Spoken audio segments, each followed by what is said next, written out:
Buenos días, vamos a continuar con nuestro estudio del Evangelio de Mateo. Estamos estudiando este Evangelio con el comentario bíblico de William MacDonald y estamos en el capítulo 16, el versículo 19 tiene como una especie de pequeño estudio, entonces vamos a continuar con esa lectura. Hay dos maneras de comprender este versículo. Primero, puede significar que los apóstoles tenían un poder de atar y desatar que no poseemos en la actualidad. Por ejemplo, Pedro ató los pecados de Ananías y Zafira de forma que fueron castigados con una muerte instantánea, y eso lo vemos en Hechos capítulo 5, versículo del 1 al 10. Bueno, aquí dice que Pedro ató el pecado de Ananías y Zafira, pero pues realmente no lo hizo así literalmente, no dijo yo ato el pecado tuyo, Ananías y Zafira, no dijo eso, ¿cierto? Simplemente dijo, ¿por qué mentiste al Espíritu Santo?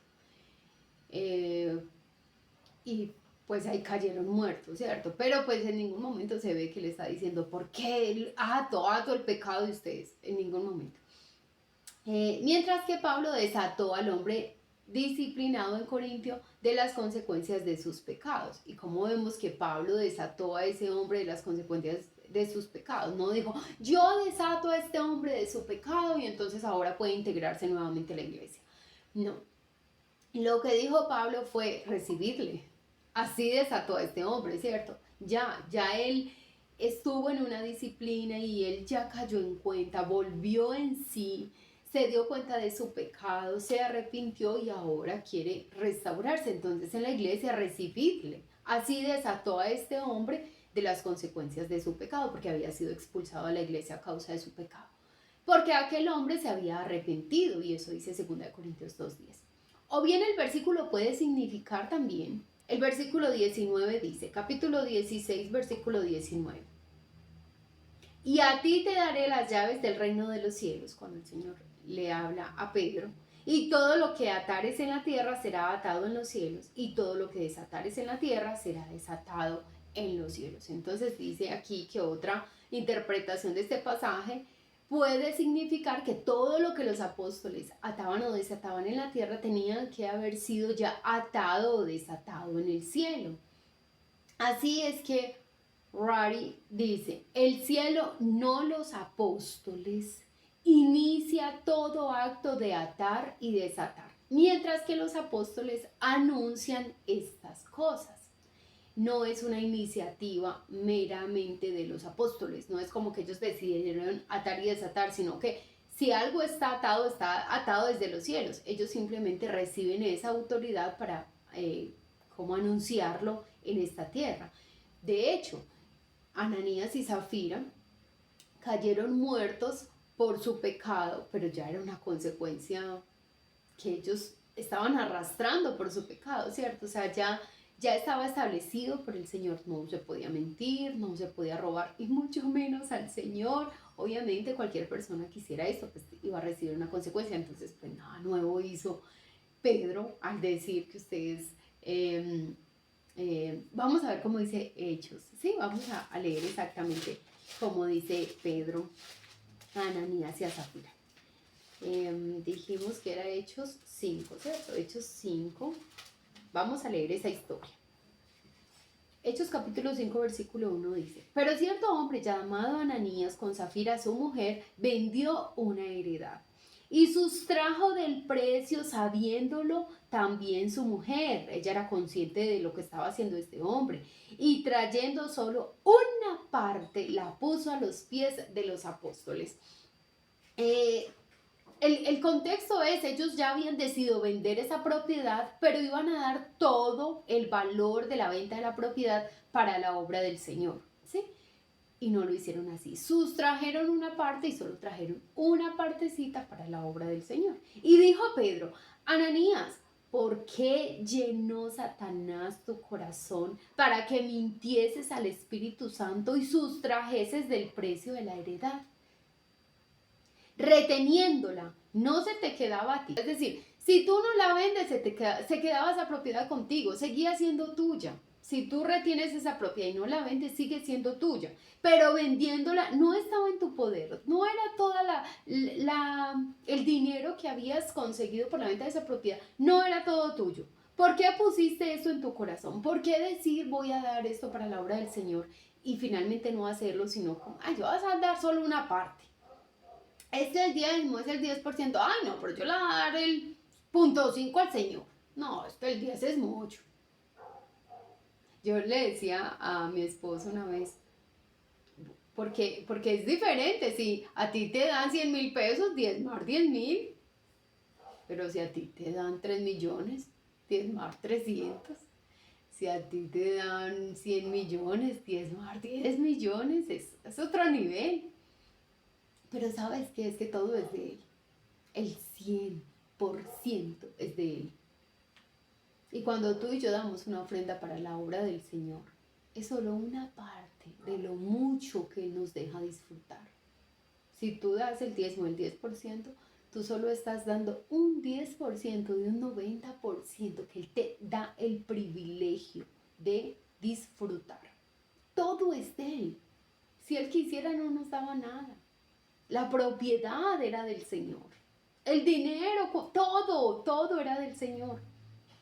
Ellos habían propuesto en su corazón dar esa ofrenda y ahora están reteniendo una parte.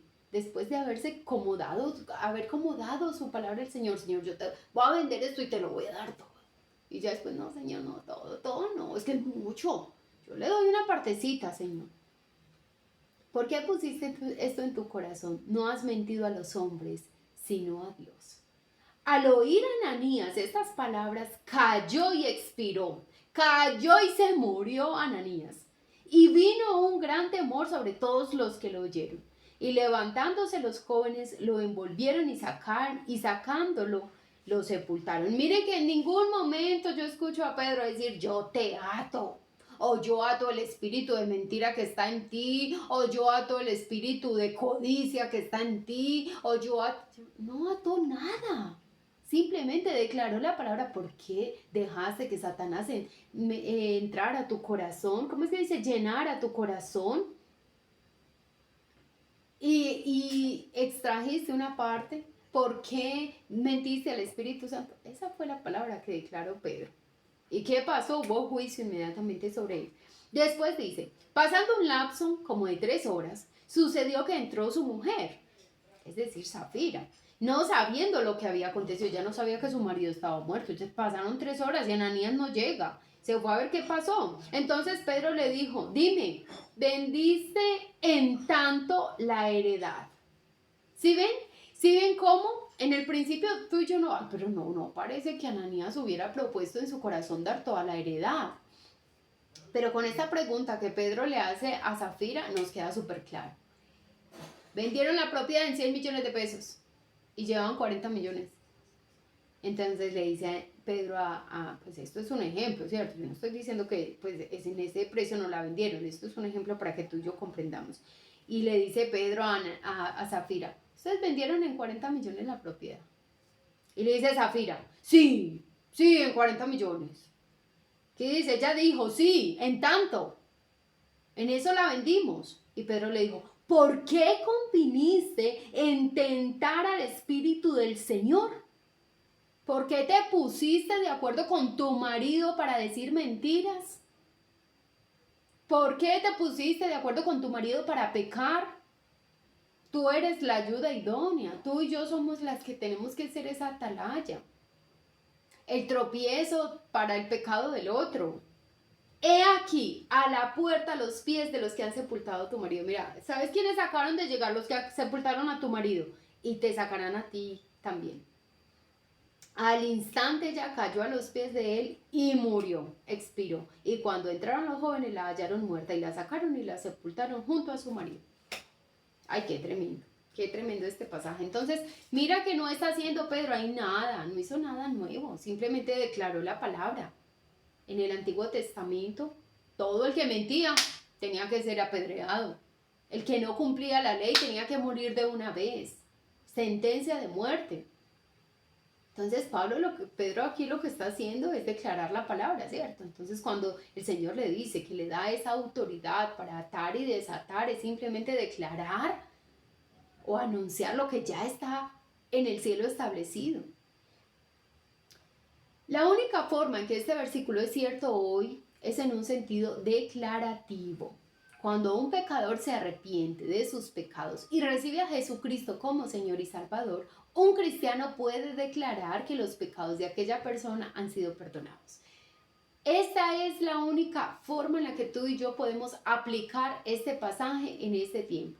Ay, esa persona se arrepintió genuinamente de sus pecados. Tus pecados te son perdonados. Así tú y yo podemos aplicar este versículo. Cuando un pecador rechaza al Salvador, el obrero cristiano puede declarar que sus pecados están siendo retenidos. Ah, no, yo no quiero saber nada del Señor, a mí no me interesa. No, yo no creo en Dios. Tus pecados te están siendo retenidos. O estás siendo libertado y estás siendo desatado de tu condición de esclavo al pecado cuando recibes al Señor, o estás siendo esclavo del pecado cuando no recibes al Señor. William Kelly escribe: siempre que la iglesia actúa en nombre del Señor y hace verdaderamente su voluntad, Dios pone su sello sobre las acciones de ellos. Cuando obramos bíblicamente hay resultados bíblicos, hay aprobación del Señor. El versículo 20 dice: entonces mandó a sus discípulos que a nadie dijesen que Él era Jesús el Cristo.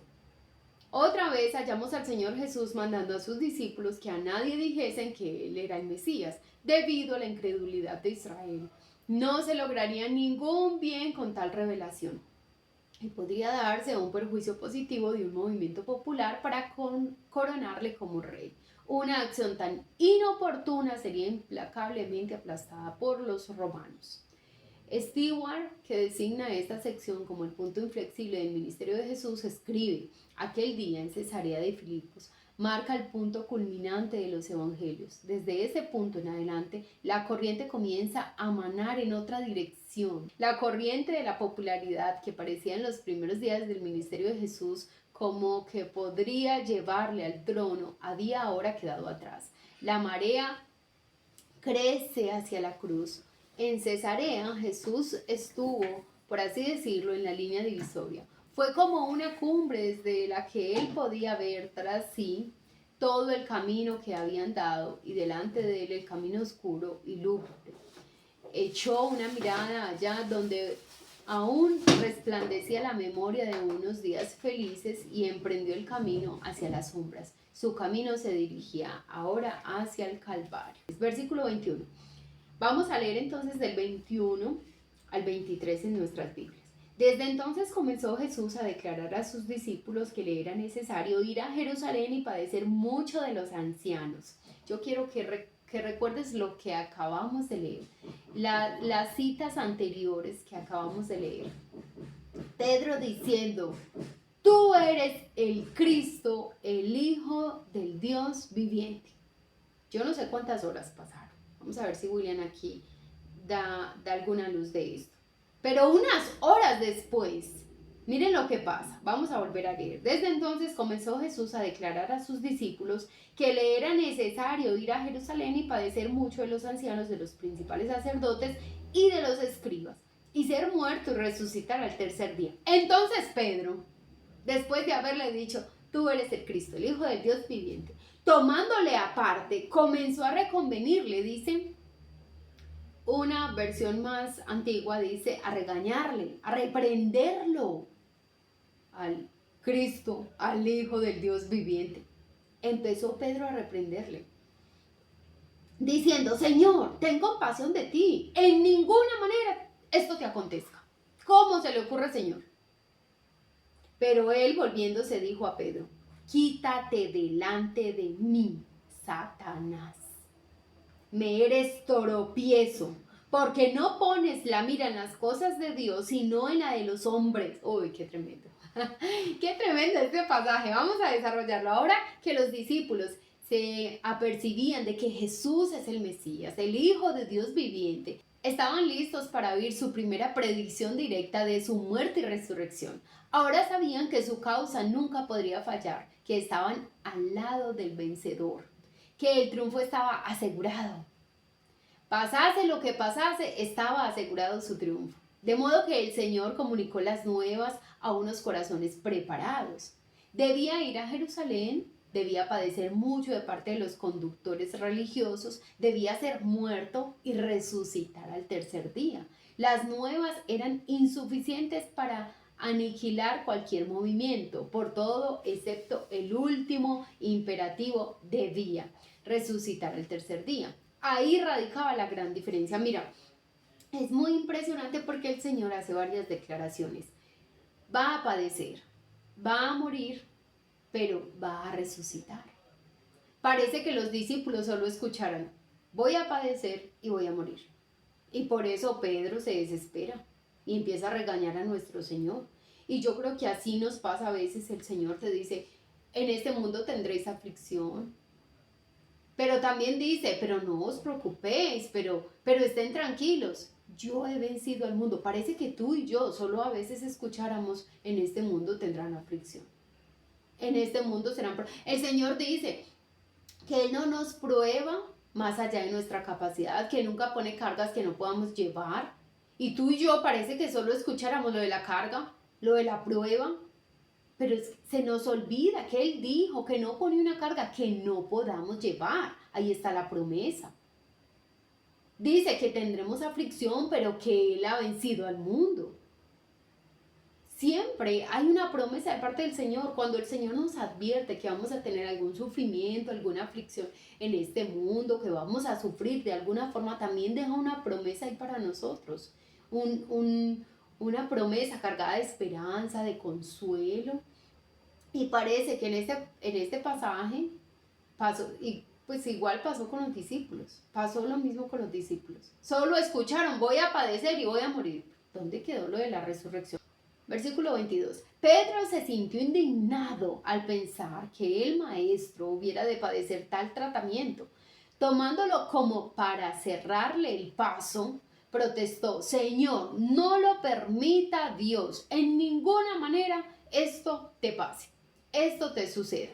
Versículo 23. Esto atrajo una reprensión de parte del Señor Jesús. Había venido al mundo a morir por los pecadores. Todo aquello o todos aquellos que le obstaculizaran de este propósito estaban fuera de la voluntad de Dios. De modo que le dijo a Pedro: quítate de delante de mí, Satanás, me eres tropiezo, porque tus sentimientos no son los de Dios, sino los de los hombres.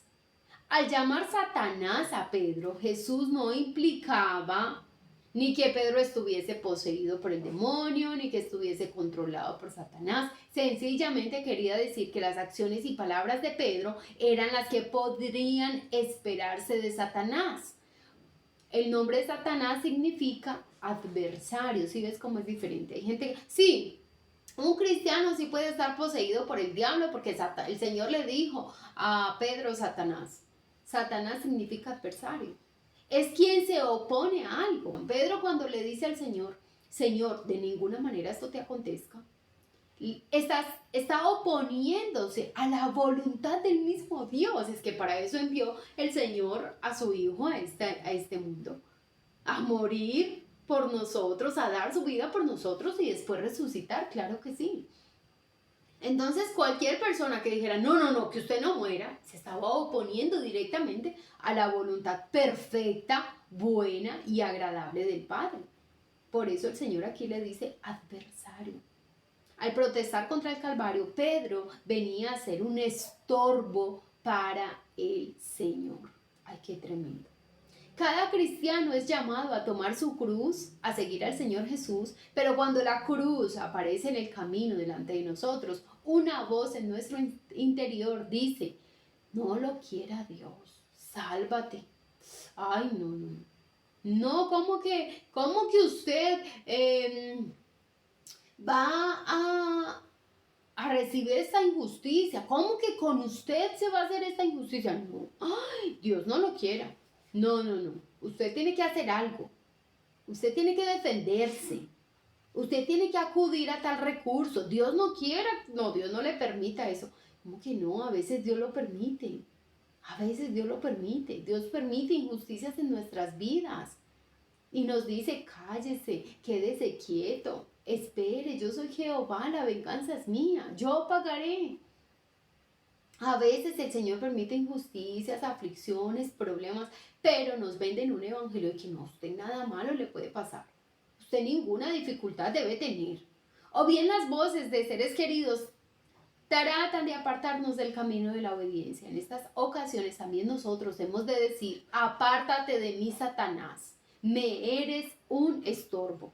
Así tú y yo tenemos que decirle a la gente, no, no me interesa escucharte. Yo sí puedo sufrir aflicciones, porque Dios me lo dijo en su palabra.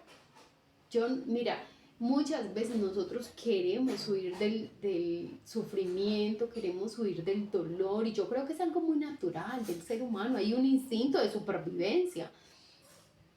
Pero los hijos de Dios no andamos por instintos, los hijos de Dios no andamos por emociones, los hijos de Dios andamos por fe. Leamos del 24 al 28. Entonces Jesús dijo a sus discípulos, si alguno quiere venir en pos de mí, niéguese a sí mismo y tome su cruz y sígame. Después de que Pedro le reprende así al Señor, el Señor les dice esto, si alguno quiere seguirme a mí, debe tomar su cruz y seguirme. Porque todo el que quiera salvar su vida, la perderá.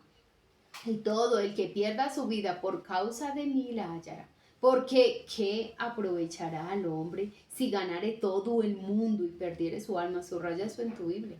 ¿De qué le aprovecha al hombre ganar todo el mundo, conservar su vida, no sufrir, no morir, pero pierde su alma?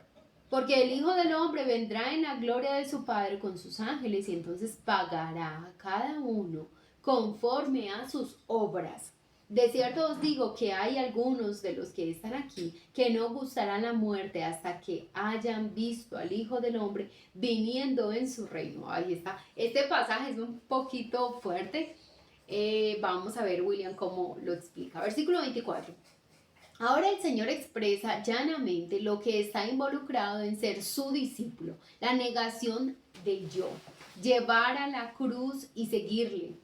Llevar nuestro yo a la cruz y seguirle. Claro, es mejor para nosotros vivir, pero si la voluntad de Dios es que muramos, entonces así nos negamos a nosotros. Piensa en alguna situación que estés viviendo o que hayas vivido, en la que tú sabes que Dios quería que tú y yo obráramos de alguna forma diferente. Así tuviéramos derechos legales, así tuviéramos la oportunidad de vengarnos, pero el Señor te pidió en ese momento, niégate a ti. No es lo que tú quieras, deja que yo haga mi voluntad. Negar el yo no es lo mismo que la abnegación. Significa entregarse de tal manera a su control que el yo no tenga ningún derecho. Tomar la cruz significa estar dispuesto a sufrir oprobio, padecimientos y quizás el martirio por la causa de Cristo. Morir al pecado, al yo y al mundo.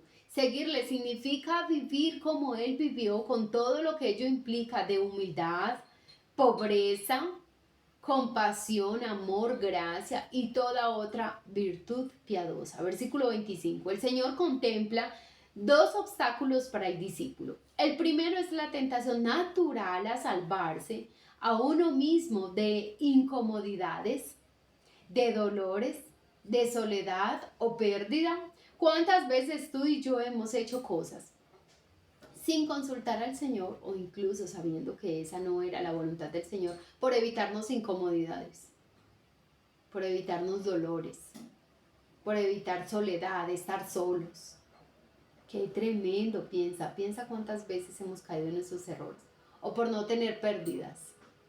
El segundo es enriquecerse.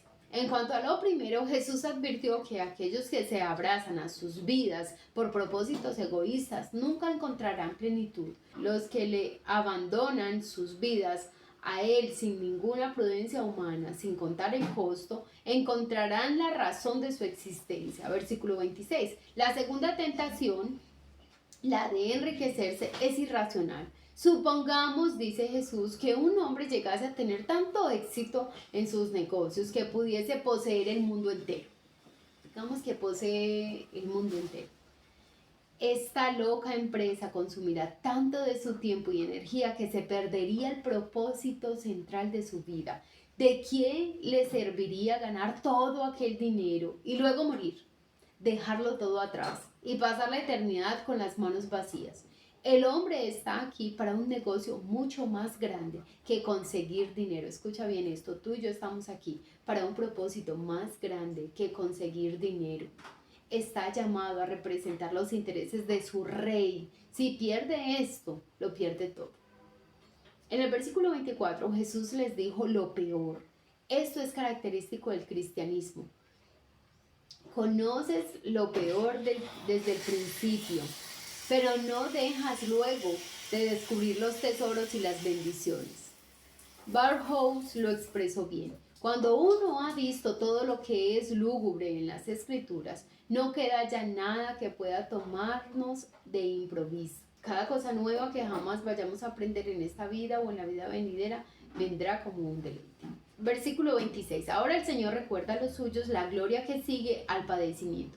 Señala adelante a su venida, cuando volverá a la tierra con sus ángeles en la trascendente gloria de su Padre. Entonces pagará a cada uno que haya vivido para Él. La única manera de vivir una vida llena de éxito es proyectarse uno mismo hacia aquel tiempo glorioso.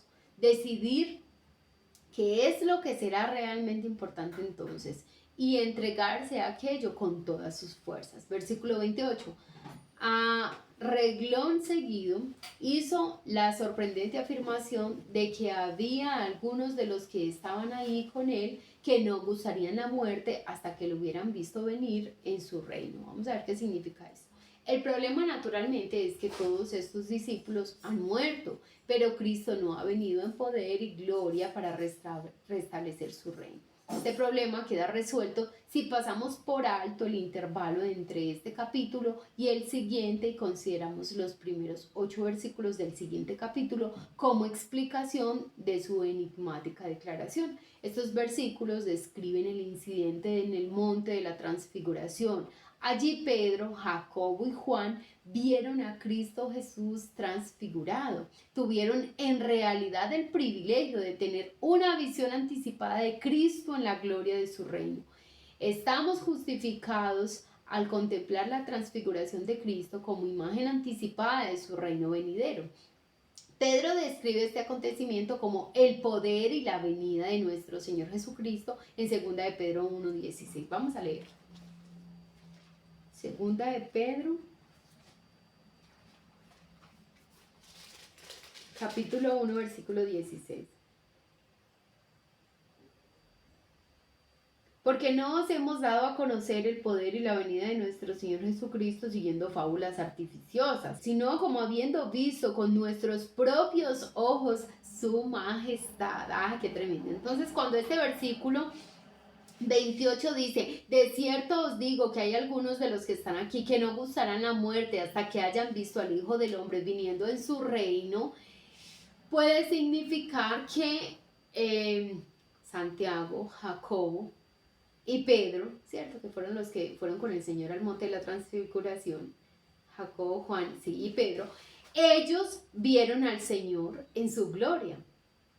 Fue como una muestra de lo que iba a venir, de lo que va a venir. Y el Señor se la dio a estos discípulos. Por eso entonces Pedro dice aquí que Él no les está enseñando ni les está dando a conocer el poder de la venida del Señor como con fábulas, como con cuentos que les contaron, sino que realmente, dice, con nuestros propios ojos nosotros hemos visto su majestad, porque Él estuvo presente en ese monte en la transfiguración del Señor.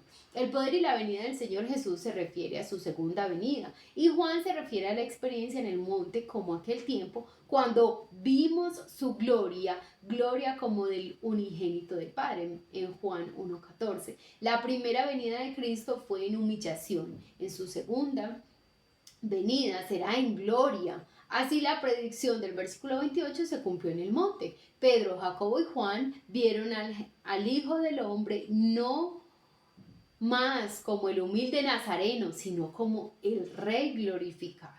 Ay, qué lindo, ¿sí ves? Entonces, muchas personas podrían decir, ay, la Biblia se contradice, como que no iban a morir hasta que vieran la venida de vea, ellos se murieron. Ah, sí, pero ellos lo vieron. Ellos vieron al Señor en su gloria. Ellos estuvieron presentes ahí en el monte de la transfiguración. Capítulo 17, leamos del versículo 1 al 8. 6 días después Jesús tomó a Pedro, mira qué importante. El Señor reprende a Pedro, le dice Satanás, apártate de mí, Satanás, pero también le permite el privilegio de ver algo que no todos los discípulos vieron, de ver una obra maravillosa, fue transfigurarse. Entonces dice aquí que el Señor toma a Pedro, a Jacobo y a Juan su hermano y los llevó aparte a un monte alto. Esto nos muestra que aunque tú y yo podamos tropezar en algún momento, como lo hizo Pedro, y Pedro es el típico cristiano, ¿cierto? Que tropieza, pero genuinamente se arrepiente de lo que hace y corrige su error. Pero a pesar de eso, el Señor no lo desecha. A pesar de los tropiezos de Pedro, el Señor no lo desecha. Y esta mañana el Señor te dice a ti, yo no te desecho. El Señor no nos desecha a pesar de nuestros tropiezos. Somos imperfectos, somos frágiles, pero ahí está el Señor con su gracia, con su poder, con su mano poderosa para ayudarnos, con su Espíritu Santo, para convencernos de nuestro pecado, de nuestros errores y para ayudarnos a mejorar todos los días. Entonces, a pesar de ese tropiezo de Pedro, el Señor se lo lleva a ese monte alto y se transfiguró delante de ellos y resplandeció su rostro como el sol y sus vestidos se hicieron blancos como la luz. Y he aquí les aparecieron Moisés y Elías hablando con él. El Señor sube a ese monte con los discípulos y se aparecen Moisés y Elías. Y estaban hablando cara a cara con el Señor. Yo no sé por qué el Señor llevó a Moisés y a Elías. Vamos a ver si ahorita William habla algo de eso. Pero eso es una obra gloriosa. Los discípulos no conocían en persona a Moisés y a Elías, pues ellos fueron muchos años antes de los discípulos, pero sí conocían sus palabras, conocían sus enseñanzas. Moisés era el escritor de todo el Torá, ¿cierto? La Torá, el Pentateuco, lo que ellos tenían. Los primeros libros de la Biblia. Elías fue un profeta que marcó la historia del pueblo de Israel con sus profecías, con su predicación, con su forma de vestir. Además, ellos conocían a Juan el Bautista, que era como un tipo de Elías. Entonces, ellos sabían quiénes eran estos dos personajes. Entonces, Pedro dijo a Jesús como cuando uno no sabe qué decir, cuando uno ve algo como muy glorioso, y yo qué digo aquí, pero lo único que le ocurre decir es, Señor, bueno, es para nosotros que estemos aquí. Si quieres, hagamos aquí 3 enramadas, una para ti, otra para Moisés y otra para Elías. Señor, le armo una carpa. Se quiere quedar conversando aquí con Elías y como dice, le armo carpa, Señor, para los 3. Ay, Pedro, sí. Mientras él aún hablaba, una nube de luz los cubrió y aquí una voz desde la nube que decía, este es mi Hijo amado en quien tengo complacencia. A él oíd. Nuevamente el Padre, por segunda vez. La primera vez fue cuando el Señor Jesús estaba siendo bautizado, que dice la Biblia, que se abrieron los cielos, que desciende el Espíritu Santo en forma de paloma y la voz del Padre se escucha y dice, este es mi Hijo amado en quien tengo complacencia. Pero aquí el Padre añade otra cosa y dice, a él oíd. Vuelve y dice, este es mi Hijo amado. Confirma que ese era el Hijo de Dios, que ese era el Mesías que ellos estaban esperando. Y les dice, óiganlo a él. Al oír esto, los discípulos se postraron sobre sus rostros y tuvieron gran temor. Entonces Jesús se acercó y los tocó y dijo, levantaos y no temáis. Ay, qué hermoso. Levantaos y no temáis. Y alzando ellos los ojos, a nadie vieron, sino solo a Jesús. Pues yo no sé qué pasó ahí, no sé qué más pasó ahí entre Jesús, Moisés, Elías, el Padre, esa nube, no sabemos. Solo sabemos que ellos no pudieron resistir la presencia del Padre ahí hablando, resistir la voz del Padre y cayeron en tierra. Y cuando ya por fin volvieron a mirar al Señor, ya no había nada, solo estaba el Señor Jesús. Versículo 1 y 2. Bueno, yo creo que nos va a tocar dejarlo ahí. Ay, no. Quedamos en la parte más emocionante, pero hay que dejarlo ahí porque pues ya son las y 20. Entonces, bueno, muchas gracias por estar acá. Dios te bendiga y mañana nos vemos con la ayuda del Señor.